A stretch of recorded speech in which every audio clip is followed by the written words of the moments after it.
반갑습니다. 한자로 배우는 원불교를 맡은 홍익학당 대표 윤홍식입니다. 지난 시간에 이어서 육진과 육경, 그 안이비설신 의식의 대상이 되는 육경, 육진에 대해서 알아보겠습니다. 같은 거죠, 지금. 육진이라고도 하고 육경이라고도 합니다. 이 육식의 6가지 우리 육근작용의 인식의 대상이 되는 것들을 육경 그러는데, 이제 색, 성, 향, 미, 촉법 그러죠. 색깔, 소리, 향, 냄새, 맛, 촉감, 그리고 법칙들, 요 6가지를 육경이라고 하는데요. 육진이라고도 합니다. 티끌, 6가지 티끌. 이 티끌이다, 6가지 경계다. 이 일체 세계, 사바 세계를 굴리는 거는 이 6가지 대상들이니까요. 이 구성하는 요소들이요. 그래서 6가지 경계를 구성하는 요소들이라고 해서 6가지 티끌 해서 진자도 쓴데요. 이 티끌 진자는 보시면 요 사슴 3마리와 가운데 흑토죠. 그래서 흙먼지를 날리는 사슴들을 그리는 겁니다. 그래서 티끌 진자는 흙먼지를 날리는 사슴이다. 이렇게 보시면 요 대상 세계, 우리가 이제 인식하는 대상 세계를 티끌로 봤다. 요 육은요, 집이었죠. 각골문에서는 집이었고요. 이렇게도 그렸습니다.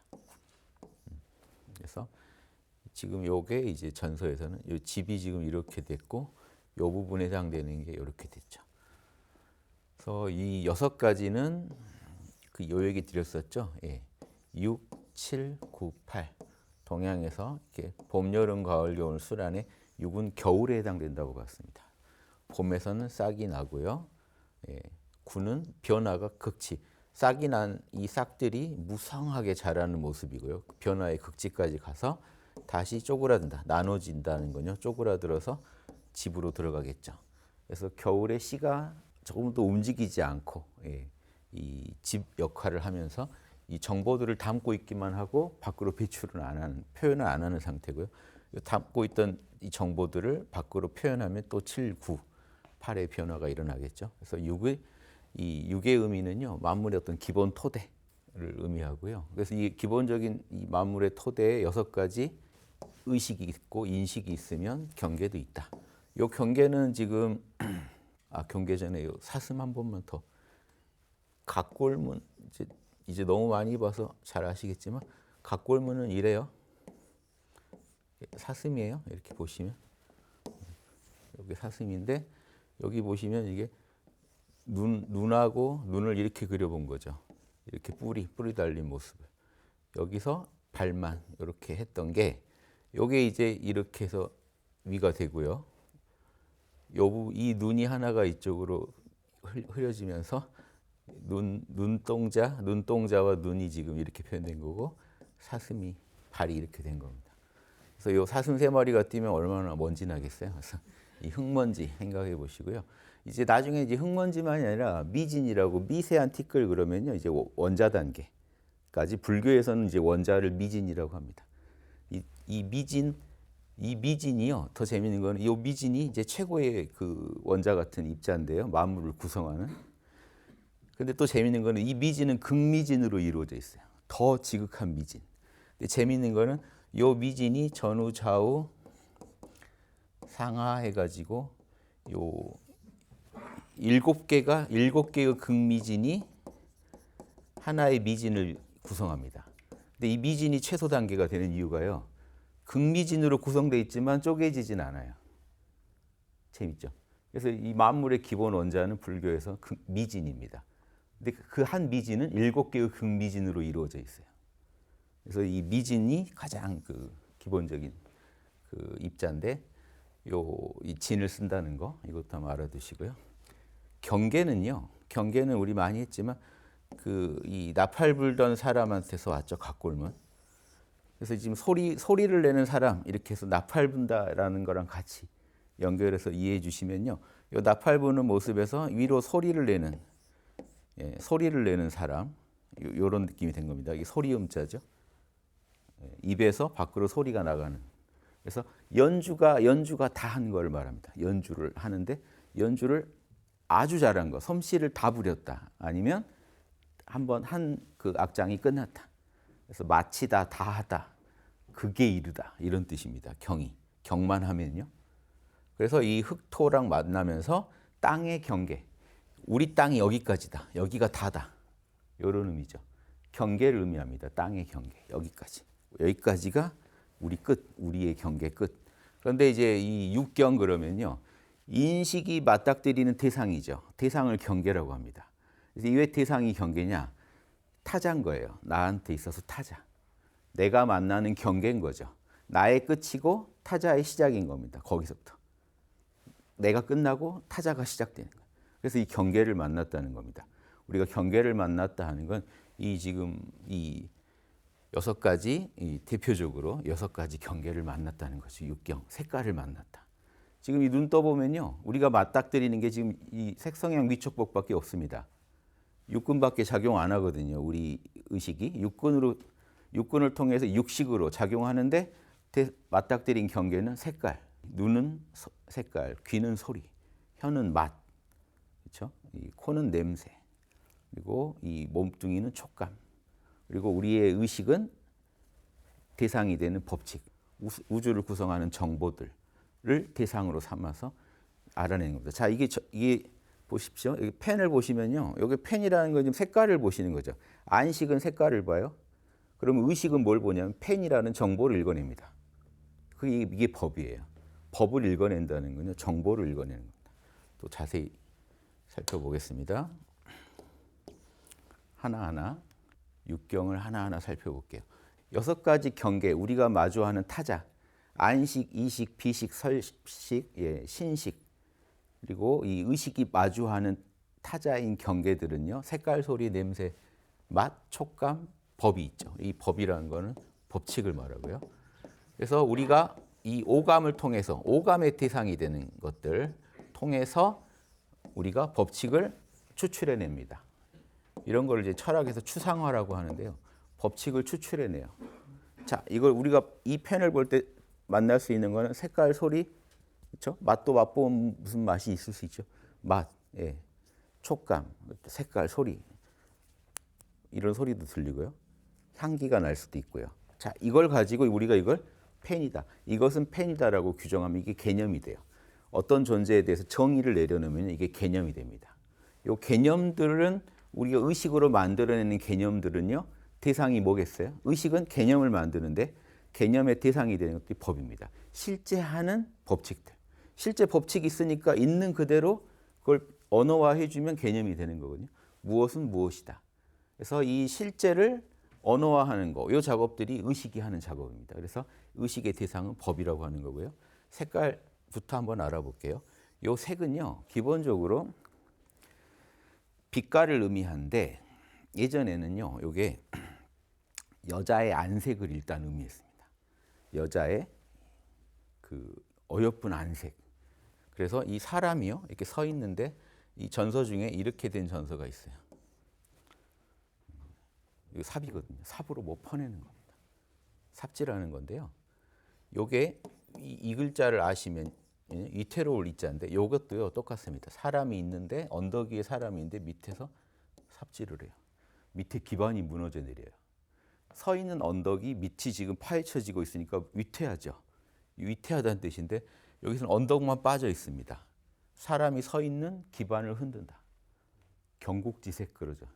예전에 색은 나라를 흔듭니다. 나라의 기반을. 왜냐하면 임금만 흔들면 돼요. 임금 한 사람이 흔들리면 나라가 흔들립니다. 보통 이제 나라가 망할 때 그런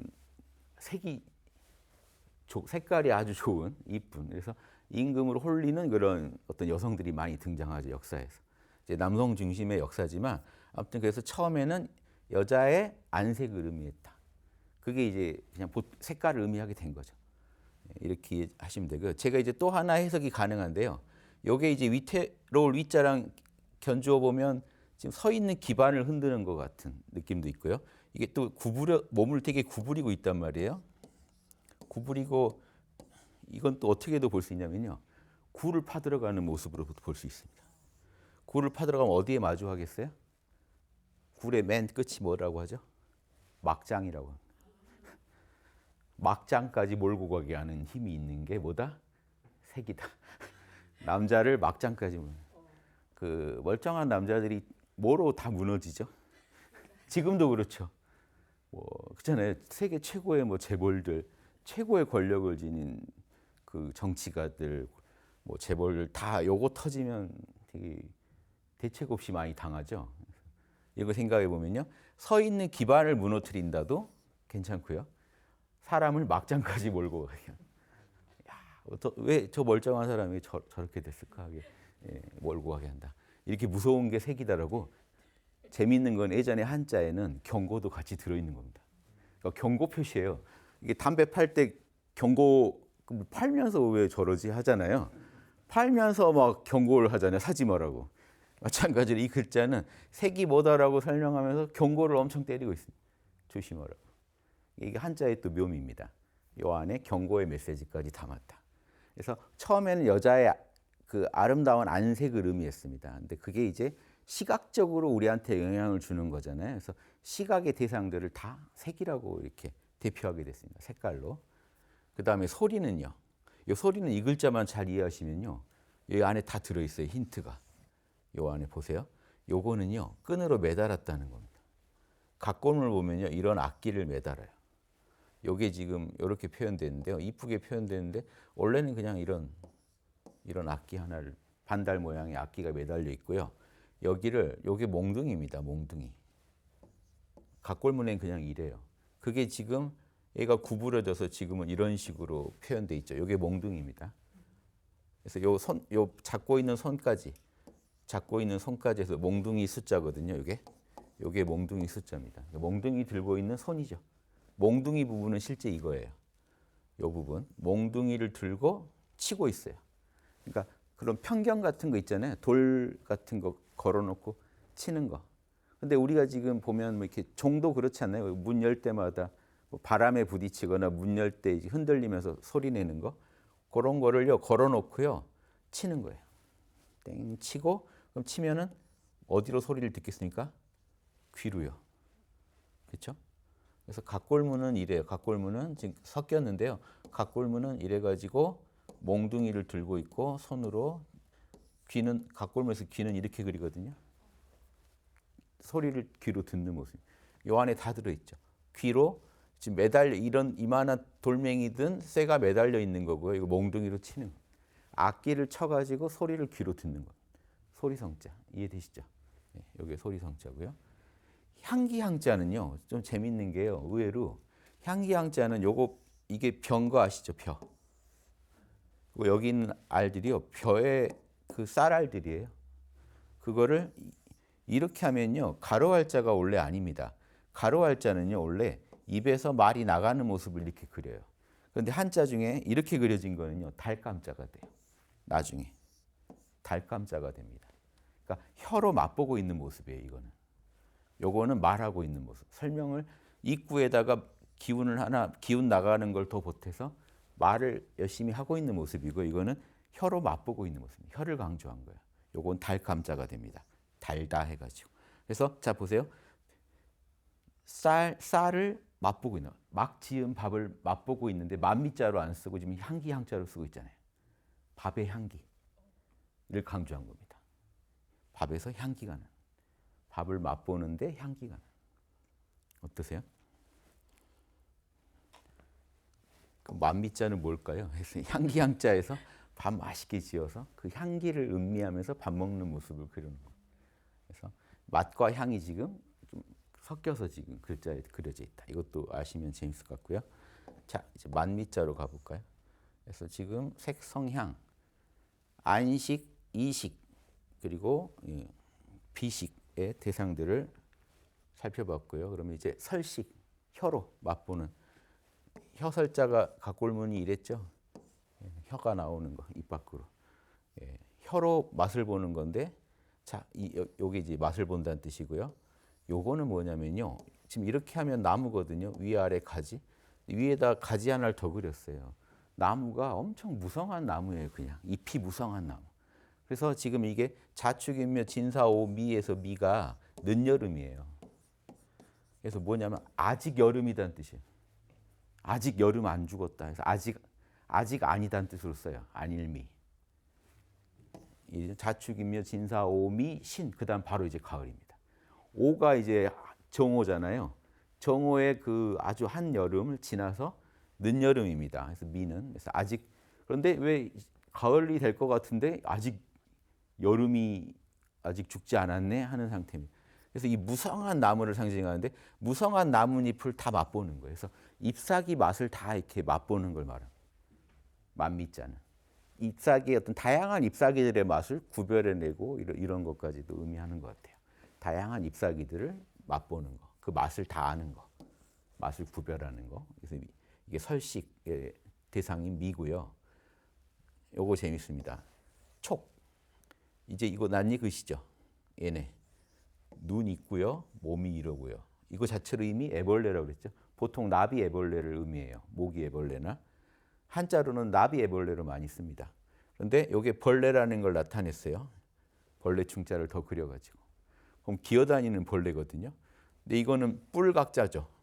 위에는 사람이 아니고 이게 지금 이것도 해석하면 사람이에요. 근데 이렇게 사람 모습을 그렸지만 뾰족하다는 뜻으로 쓴 겁니다. 그냥 뿔각자 같은 경우에는 이렇게 해서 뿔이 원래 각골문이 이래요. 그래서 윗부분 요게 사람 인자처럼 표현해 버린 겁니다. 뾰족하다는 게 디자인적으로 자꾸 뭔가 너무 어려워졌죠. 난해해졌죠. 그래서 뾰족한 뿔이에요. 자, 뭘까요? 촉. 애벌레와 뿔과 접촉. 애벌레들은요. 뿔을 이렇게 해가지고 더듬이를 말해요. 더듬이로 막 이렇게 만져보면서 진행합니다. 움직입니다. 뭐가 있는지를 항상 더듬이로 접촉해보고 알아요. 그 활발하게 접촉하는 뿔로 접촉하는 애벌레를 그려는 거예요. 그래서 이걸 촉감을 대표하는 글자로 쓰게 된 겁니다. 촉감. 벌레의 더듬이에요. 그러니까 더듬이로 상대방을 접촉해보면서 읽어내는 거죠. 자, 법은 뭐 우리가 늘 많이 만났지만, 자 이번엔 이렇게 풀어볼게요. 물처럼 흐르는 그쵸? 요 진리에 어긋나면 여기도 요즘 이것도 뿔 달린 짐승이죠. 뿔 달린 짐. 그래서 발만 좀 달라요. 발만 지금 이렇게 그렸죠. 뿔 달린 해태라는 짐승이 경복궁 앞에 있는 물처럼 흐르는 진리에 어긋나는 사람들을 구덩이에다가 던져버린다. 제거한다. 이게 갈 것자도 되고요. 제거할 것자도 돼요. 그러니까 구덩이에 사람을 던지면 제거하다가 되고요. 이게 집에서 나오는 사람의 모습을 의미할 때는 가다가 되고요. 보통 예전에 구덩이 파고 살았거든요. 반지하에. 거기서 집에서 나온다. 아니면 구덩이에 처박힌다 그러면 죽는다. 제거된다. 그래서 이 법이라는 거는 지금 이 물처럼 흐르는 도도하게 흐르는 한결같은 사물의 결이나 법칙이죠. 그래서 지금 불교에서는요. 색성향 미촉법에서 법은요. 자성을 지닌 존재입니다. 자성. 자기만의 독특한 성질을 지니고 있어요. 그러니까 자성이라는 게 법칙이죠. 자기만의 법칙이 있어요. 그래서 파란 건 우리가 파랗다고 부르고 빨간 건 빨갛다고 불러줘요. 서로 성질이 다르니까. 법칙이 달라요. 정보가 다르고. 그래서 만법 그러면 만 가지 정보, 만 가지 자성, 만 가지 법칙입니다. 각각의 자기만의 독특한 성질을 지니고 있다는 것은 한결같겠죠. 항상 그런 결을 보이겠죠. 파란 건 어디 가도 항상 파랗다라고 온몸으로 보여주잖아요. 나는 파랗다. 그래서 파랗다는 거는 우리가 색깔로 인식하지만 파랗다라는 개념은 그 법칙을 읽어내는 건 의식이 하는 겁니다. 그래서 이거는 여기까지는요. 오감의 영역, 오감의 대상이면 이 법은 의식의 대상입니다. 즉 우리가 생각의 영역이에요. 생각으로 하는 거예요. 생각의 대상이 되는 건요. 이 법칙입니다. 색깔은 눈의 대상이고요. 그렇죠? 이렇게 해서 색성향 미촉법 한번 봤고요. 정리하는 김에 오온까지 아예 가볼게요. 오온은요 5가지 더미 이렇게도 번역 많이 합니다. 이 온이 쌓을 온자거든요. 쌓다 저축하다. 뭔가 쌓여 있다는 뜻. 5가지 덩어리예요. 그걸 오온이라고 합니다. 색수상행식인 건 아시죠? 색수상행식이 나를 구성하는 5가지 덩어리입니다. 내가 나라고 여기는 것들 5개로 분류해 보니까 색수상행식이더라 이겁니다. 그래서 그걸 오온이라고 하고요. 색수상행식을요 다른 말로 이제 색깔과 이름 해서 명색 그럽니다. 자, 이름으로 물질, 여기서 색은 이제 물질이에요. 단순히 색깔이 아니라 물질이 있는 것, 그러니까 지수화풍이죠. 물질이 있는 것이랑 형체가 없고 이름으로만 구분되는 것, 수, 상, 행, 식. 자, 수는 느낌이고요. 상은 생각이고요. 행은 의지고 식은 의식이나 식별입니다. 의식의 주체나 식별을 말해요. 그러면 지수화풍 4개랑 수상행식 4개 해가지고 정신과 물질작용을 이걸로 또 포괄적으로 설명합니다. 이때는 이 오온이라는 거는 그 나 중심이에요. 내가 나라고 여기는 것들이에요. 그러니까 여기서 지금 이 지수화풍은요. 우주 만물의 지수화풍을 의미하기보다는 일단 내 몸뚱이를 말해요. 내가 가지고 있는 물질, 내 물질, 내 감정, 내 생각, 내 느낌 이런 거죠. 내 의지. 그래서 명색이라고만 불러도 명은 정신작용, 색은 물질작용을 말하고요. 이게 지금 결국은 육군하고 통하죠. 내가 보고 듣고 맛보고 하는 육군작용과 그대로 통하는데요. 육군을 다르게 또 설명하면 오온이 됩니다. 그래서 정신작용 4가지, 물질작용 4가지로 그 설명을 하는 거예요. 근데 여기 예전에 오자 보면 신기하죠. 좀 이게 이렇게 해서 끊어지면서 이렇게 된 겁니다. 오자가. 지금의 오자가 이런 식으로 변형된 건데요. 예전에는 이 각골문은요 이렇게만 하기도 해요. 이렇게도 오자고요, 이렇게도 오자. 원래는 이제 이렇게도 했어요. 원래. 자,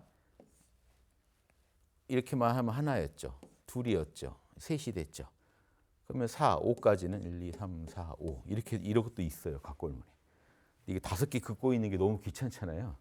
그래서 간략하게 이렇게 표현했습니다. 5. 처음 이게 표현될 때는 에이 이거 너무 어떻게 다 써 그냥 간략하게 퉁쳐 이걸로 이렇게 했을 수 있는데 의미 부여가 또 됩니다. 왜냐하면 이 오라는 의미는 되게 크거든요. 이게 한자에는 일만 하면 하늘이죠. 이는요 하늘과 땅이죠. 하늘과 땅 사이에 인간이 이걸 다스린다는 뜻도 있거든요. 예자가 다스린다는 뜻도 있습니다. 다스릴 예자. 다스린다, 경영한다는 뜻도 있어요. 인간이 중심을 잡는다. 하늘과 땅 사이에서 하늘과 땅과 조화를 이루면서 경영을 한다는 의미도 있거든요. 그래서 예전에 동양에서 황극, 임금을 대표하는 숫자가 5입니다. 황극을 대표하는 숫자가 5예요. 서경에 보면. 그래서 이 서경에 이 황극을 설명하면서 홍범구주라는 걸 설명해요. 9범주. 홍범구주를 설명하는데요. 이게 5입니다. 1, 6. 이거 아세요? 이게 홍범구주에서 나온 거예요. 홍범구주의 이 가운데가 황극이에요. 임금이 똑바로 서서 사방 팔방을 다스려라. 하늘의 뜻을 땅에서 구현해라. 이래서 가운데 숫자를 5를 줍니다. 지금 이게 보시면 이대로 이 글자 그대로 이렇게도 보이시죠? 이게 동양 철학의 아주 심오한 부분인데요. 이게 서양에 전해져서 마방진이 됩니다. 이렇게 어떻게 이 아래 다 더하면 10이 되거든요. 항상 10이 돼요. 4랑 6, 10, 2랑 8, 10, 3과 7, 10. 이제 이 놀이가 이제 서양에서 더 개발돼서 마방진이 점점 확장판들이 나오는데요. 이거를 동양에서 낙서라고 해요. 낙수에서 받은 글이라고 낙서. 그게 이제 홍범구주인데요. 그 주무왕이 기자한테 가서 도를 물어요. 은나라의 마지막 성자한테 가서 새로 이제 은나라를 무너뜨리고 세운 주나라의 왕이 가가지고 도를 묻습니다. 그때 가르쳐 준 게 홍범구주를 가르쳐줘. 황극을 세워서 정치를 똑바로 해라. 그럴 때 하늘과 땅 사이에서 올바르게 정치 다스려라. 이런 의미까지 들어있기 때문에 황극의 대표 숫자가 5니까 이 5를요 이렇게도 황극과 연결시켜서도 이해하셔도 좋아요. 글자가 의미가 있고요. 하늘과 땅을 이게 중간이잖아요. 그러면 주역에서 하늘은 숫자가 3이요 땅은 2라고 합니다. 합치면 5가 되죠. 이것도 재미있어요. 삼천양지란 말을 써요. 두 양자 써가지고 양지. 이게 이제 석삼자도 되거든요. 삼천양지란 말을 써요. 근데 이게 왜 그러냐면요. 자, 똑같은 사각형이 정사각형이 있다고 치면요. 여기다 원을 똑같이 그려보죠. 이 원의 넓이는 3이라면 이 사각형은 넓이가 어떻게 될까요? 수능 보는 거 아닙니다. 아니 여기 반지름이 똑같잖아요 지금. 이게 1이라면요. 이 원은 3.14니까 3.14가 될 거고 파이. 요거는 2가 되니까 4가 되겠죠. 근데 재밌는 건 이거에 기반한 거예요. 그런데 동양에서는요. 음은 항상 반으로 줄어들어요. 음은 수렴의 기운이 있어서 쪼그라듭니다. 그래서 홀수인 양은 그대로 먹고 짝수는 반 줄여서 쓰는 그런 또 그 방식으로 그 수비학적으로 계산하는 게 있어요. 동양. 그래서 하늘은 3 먹고요. 땅은 2 먹는 겁니다. 4를 둘로 나누면 2니까. 너무 깊이 들어가는데요. 이제 알아두시면 왜 저러지 하면요. 동양에서는 음은 쪼그라들어요. 양은 발산하고. 그래서 홀수는 양, 나눌 수 없는, 나눠지는 짝수는 해가지고 쪼갭니다. 근데 왜 그러냐면 그러면 홀수 중에 대표는 1일 텐데 왜 1이 하늘이 아니고 3이 하늘입니까? 그러면 1은 태극을 설명해야 되거든요. 우주의 CR. 그래서 사실은 이때 이 땅은 산데 이 둘로 나눠서 음이라는 걸 나타낸 겁니다. 그래서 삼천양지 이렇게 설명합니다. 그래서 합치면 또 5예요. 또 여기까지만 갈게요. 이 정도 하면요. 사실 여기서 더 할 게 없게 하신 건데 동양에서는 양십자가가 있고 음십자가가 있어요. 이게 마방진 낙서에서 나온 건데요. 자, 양십자가는 뭐가 있죠? 양십자가는 다 뭐죠? 홀수잖아요. 양수예요. 이게 양십자가예요. 이렇게는요. 이제 5는 중심이니까 빼고 계산하면 요거는요. 이렇게. 음십자가는요. 짝수죠. 음십자가는 반 나눠요. 양십자가는 이렇게 더하면 몇이라고 그랬죠? 10. 그럼 음십자가는 몇으로 대표하겠어요? 5죠. 그럼 이것만 해도 음십자가는 5죠. 이해되시죠? 짝수는 나눠요. 홀수는 그대로 먹고. 그래서 양십자가가 10이면 음십자가는 더해서 10이지만 둘로 나눠진다고 해서 5로 보는 거. 여기까지 아시면 더 아실 거. 재밌죠? 이 5라는 숫자 하나 가지고 또 사색을 해보면 재밌습니다. 네. 그럼 5가지 온이 있대요. 덩어리가. 근데 여기는 지금 물수로 돼 있는데요. 지금은 실사죠. 저 실사는 이제 해서에만 있어서요. 전서는 없어요. 근데 이 전서랑 요 글자랑 통용해서 씁니다. 같은 글자로 써요. 요 글자랑 같은 글자로 써요. 그래서 지금 요 전서를 가지고 우리가 살펴보는 건데요. 여기에 이제 실사가 덧붙여졌다고 보시면 되죠. 근데 이게 뭔 차이냐? 이게 따뜻할 온자거든요. 이것도. 그럼 우리 온고지신 할 때도 이 온자 아닙니까? 온고지신. 옛 것을 익혀서 갈 때 이게 익혀서가요. 진짜 따뜻하게 한다는 뜻이에요. 이게 뭐냐면요. 원래 사람이 이 죄수 숫자거든요. 사람이 탕에 들어있는 겁니다. 여기 이건 물이고요. 이거는 그릇이잖아요. 이건 욕조를 상징해요. 욕조에 들어가 있는 겁니다.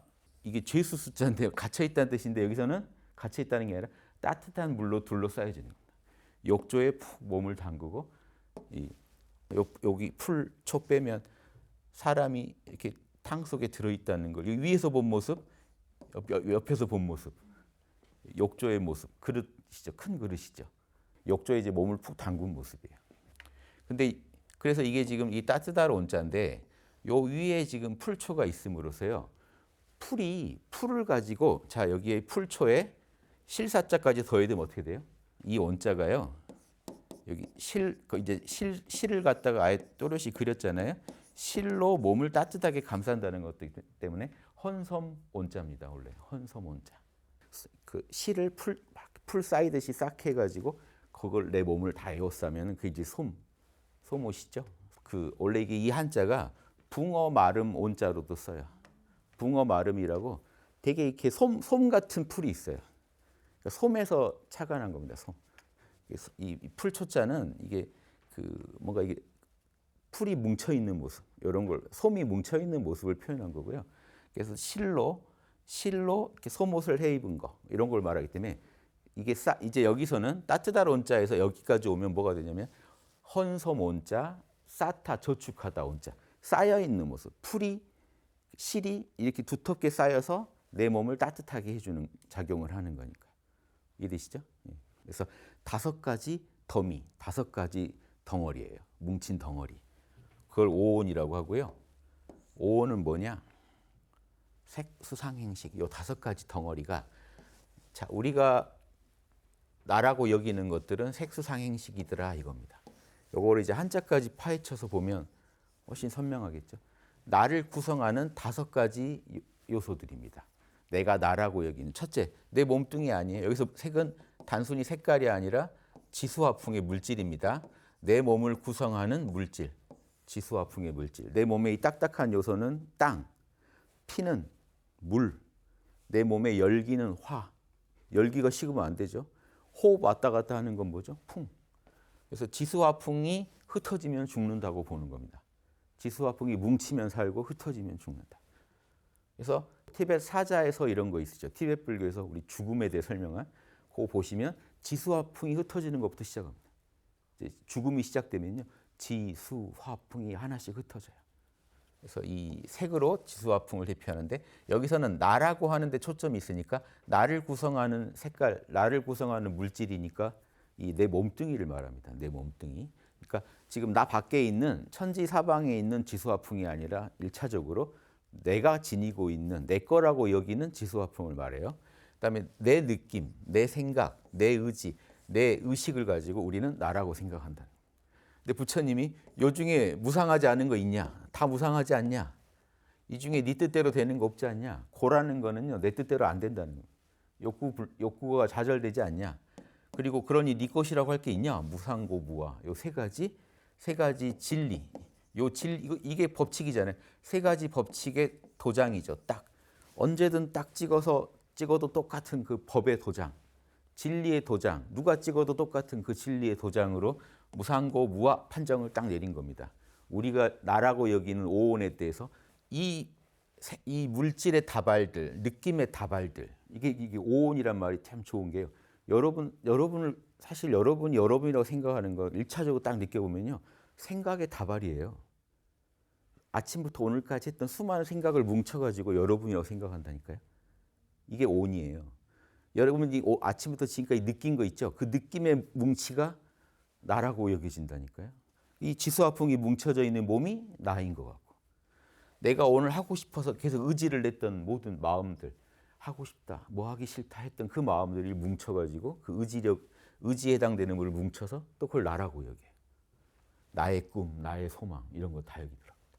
그리고 이 모든 걸 판별하고 있는, 알아차리고 있는 이 나, 이런 일체의 대상들을 알아차리고 있는 이 의식작용을 또 나라고 여겨요. 그래서 이 식이 있어서 식이 주체입니다. 요 식이 이 물질을 알아차리면서 요 3가지 마음작용들이 일어나는 겁니다. 느낌, 생각, 의지. 이 모든 걸 알아차리는 주체인 의식이 있었고요. 이게 오온이에요. 이 덩어리들. 그래서 여러분은 사실 생각의 덩어리다. 이렇게 여러분 마음이라는 건 생각과 감정의 덩어리다. 이렇게 말할 수도 있죠. 그럼 몸은 지수화풍의 덩어리다. 합치면 지수화풍과 생각, 감정의 덩어리죠. 요 생각, 의지도 생각에 들어가니까요. 일종의 이거는 이제 언어화 작용인데요. 표상 작용이라고도 하고 언어화 작용인데 여기서는 이제 여기를 생각이라고 제가 많이 번역합니다만 느낌, 생각, 의지 나누지만 의지란 것도 사실 생각이거든요. 나 이거 하고 싶어, 이거 하기 싫어. 근데 저거는 뭐야? 저거는 펜이야? 저건 산이야? 이것도 생각이죠. 근데 생각을 둘로 나누면 의지작용과 이런 표상작용, 내 마음에 어떤 대상을 떠올려가지고 그거 이름 붙이는 언어화하는 작용이 있죠. 개념화하는 작용. 요걸 상이라고 합니다. 대강 나눠드렸고요. 이제 들어가 볼게요.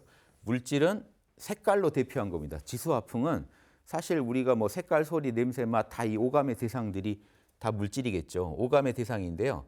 이 중에 오감 중에 제일 대표적인 게 색깔이라고 봐서 색깔로 대표하는 겁니다. 사실 우리 몸은 우리가 촉감으로 느끼는 게 더 나는 내 몸이 있다는 걸 촉감으로 느낀다. 이러기도 쉽죠. 왜냐하면 사실 우리가 거울 안 보면 몸 잘 안 보잖아요. 그렇지 않나요? 사실 거울만 안 보면 우리 다 당당하게 살 수 있죠. 영화 배우 막 이렇게 잘생긴 사람을 봐도 나도 뭐 요 정도 하나보다 할 수 있죠. 거울이 없다면. 그래서 거울 때문에 우리가 차별을 하게 되고 분별을 하게 되고 하는 것도 있죠. 그래서 사실은 이제 촉감으로도 설명할 수 있다는 거예요, 몸을. 근데 굳이 색으로 한 거는 이제 가장 오감 중에 시각적인 거를 대표적으로 삼은 겁니다. 그래서 이 색이라는 거는 말씀드렸지만 사람을 여기 삽이고요. 삽질을 계속하게 만드는 건데 이 자체도 재밌네요. 사람이 삽질을 하게 만든다.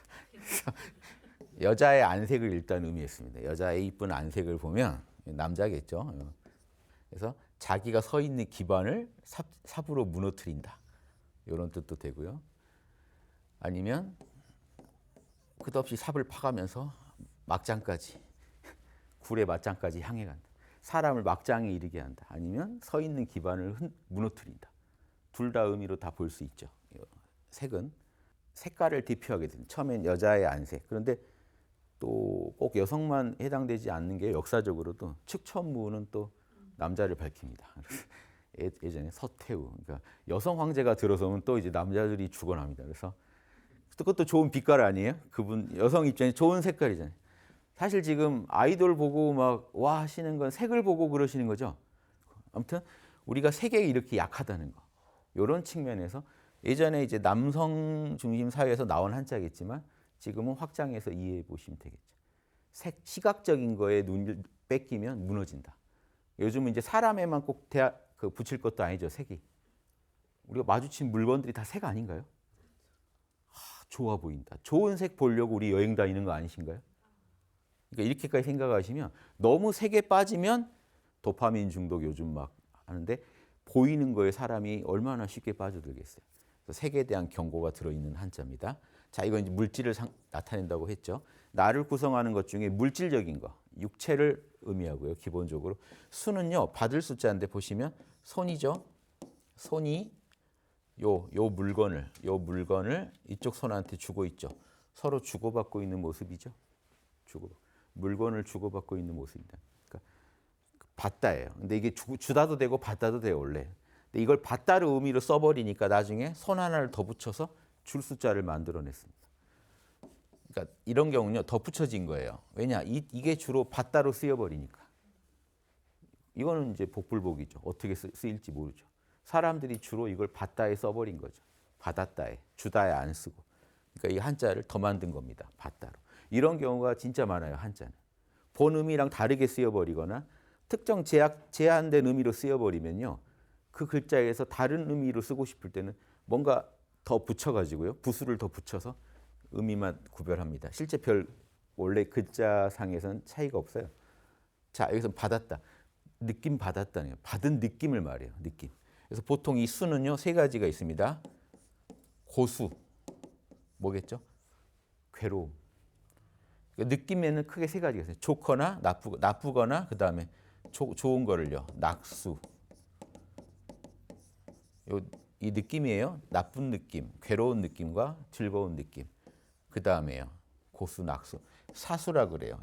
버릴 사자인데 평정심을 의미합니다. 사수. 좋지도 나쁘지도 않은 느낌. 일단 요 세 가지로 삼수를 얘기합니다. 삼수. 물질을 만났죠. 그 다음에 뭐가 일어나겠어요? 요 순서로 보시면 돼요. 이 식이라는 의식이 물질을 만났어요. 그래서 처음 일어나는 마음작용이요. 여기 식은 마음입니다. 마음이 지금 색이라는 대상을 만났을 때요. 물질을 만났을 때 이렇게 세 가지 주로 마음작용을 일으켜요. 그게 첫 번째 수입니다. 물질을 봤으면 그걸로 인해서 기분이 좋아지거나 나빠지거나 무덤덤하거나 하는 마음의 느낌이 있겠죠. 그걸 말해요. 그 느낌을 받는데 이 느낌에 대해서 언어화를 합니다. 이게 이제 마음속에 자 눈이 뭘 보고 있죠? 나무를요.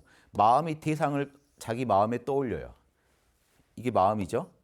마음에 이쪽 눈은 보는 자죠. 나무는요 보여지는 거. 그러면 이게 뭐가 나뉘죠? 보는 자, 주체와 보여지는 것, 객체가 나뉩니다. 마음에서 주객이 나뉘면서 이거에 대해서 나무라고 말을 하게 돼요. 나는 나무를 보고 있다는 걸 알게 돼요. 이건 나무다. 처음에 물질을 딱 내 몸뚱이의 어떤 물질적 반응을 접했을 때 그리고 밖에 있는 물질을 봤을 때 어떤 느낌이 와요. 그 느낌에 대해서 이제 언어화를 합니다. 이것은 지금 보세요. 이것은 괴롭다. 이 말도 이제 언어화하는 상에서 괴롭다고 하게 되는 거예요. 일단 이 느낌만 받는 거예요. 이 수는 느낌만 받고요. 상에서 이 자기가 겪는 현상에 대해서 알아차리면서 언어화하는 겁니다. 괴롭다, 즐겁다. 이 말을 하는 게 상이에요. 그래서 언어화가 되는 거예요. 이때 상에서. 그래서 느낌으로 있던 게 언어화가 됩니다. 색수상. 자, 그다음 행. 행은 사거리입니다. 각골문에서 길을 가다죠. 길을 가는 거. 길을 간다는 걸 의미해요. 좀 여기 지금 사거리죠. 길을 간다. 여기서는 보통 마음이 뭔가 형성되는 걸 말합니다. 간다는 건요. 작용이 일어나는 마음이 활발하게 형성되는 거예요. 보통 의지를 말합니다. 의지. 마음이 형성돼. 자, 어떤 물질 내 몸뚱이의 물질이건 바깥에 있는 물질이건 접해서 느낌을 받았어요. 그러니까 내 몸뚱이로 이제 다른 물질들을 만나겠죠. 육근으로 부딪혀 보고 느낌이 생기겠죠. 뭐 재미있는 걸 보고 듣고 맛보고 했으면 이 오감에서 오는 거를 이제 1차적으로 이 마음이 느꼈겠죠. 그 다음에 그걸 개념화했겠죠. 그 다음에 일어나는 게요. 의지. 그래서 갖고 싶다, 갖고 싶지 않다. 자, 아까 괴로웠죠. 괴로운 느낌이 왔어요. 그럼 언어로 뭐라고 하겠어요? 상이 괴롭다라고 하겠죠. 이름을 붙이겠죠. 법칙을 찾아서 얘는 어떤 자성에 해당되지? 괴로움인가 즐거움인가 하다가 이거는 괴로움에 해당된다. 괴롭다라고 했어요.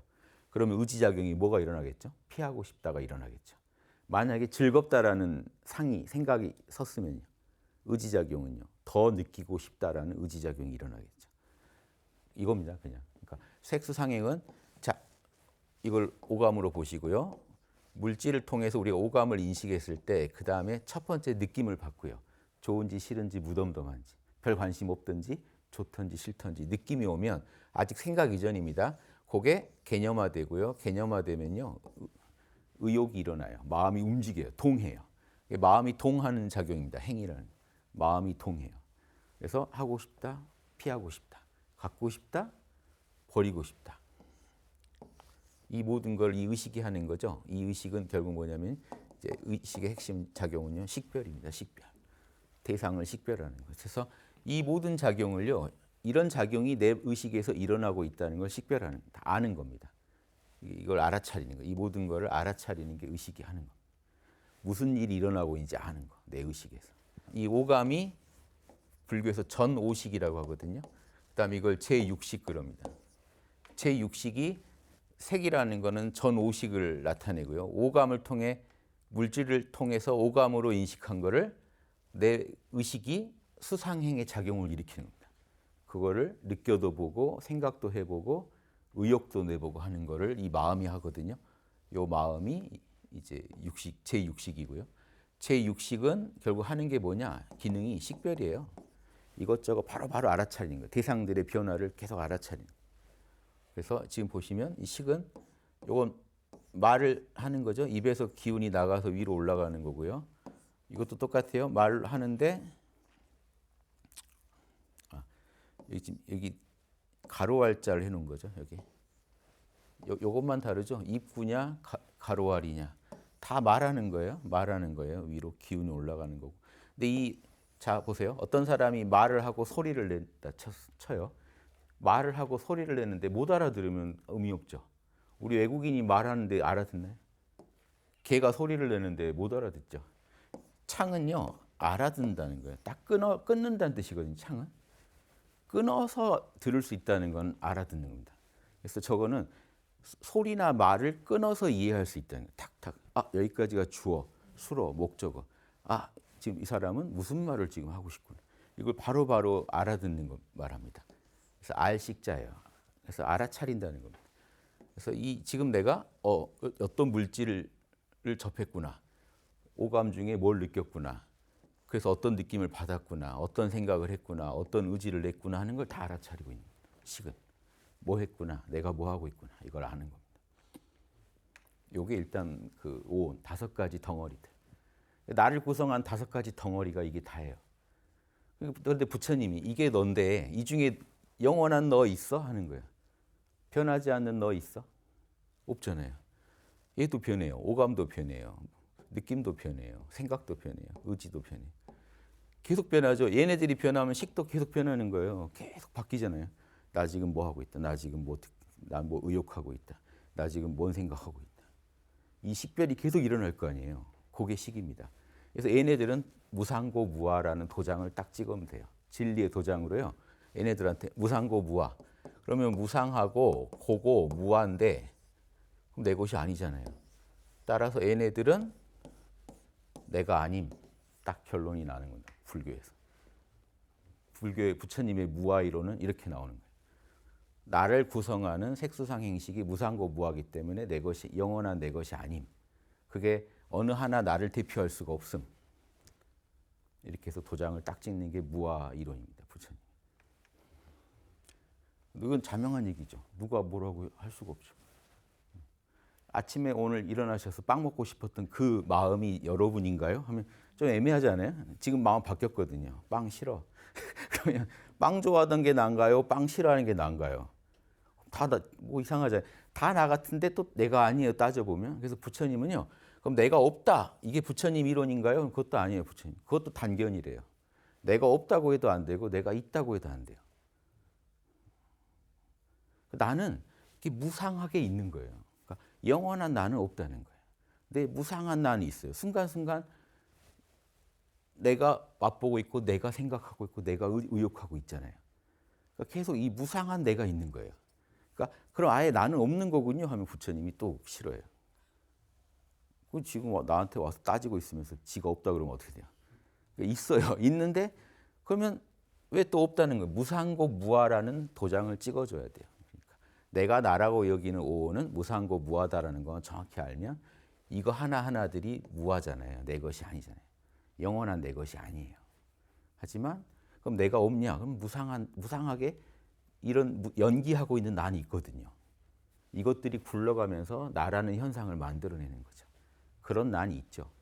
그러니까 내가 있는 것도 없는 것도 아닌 거예요.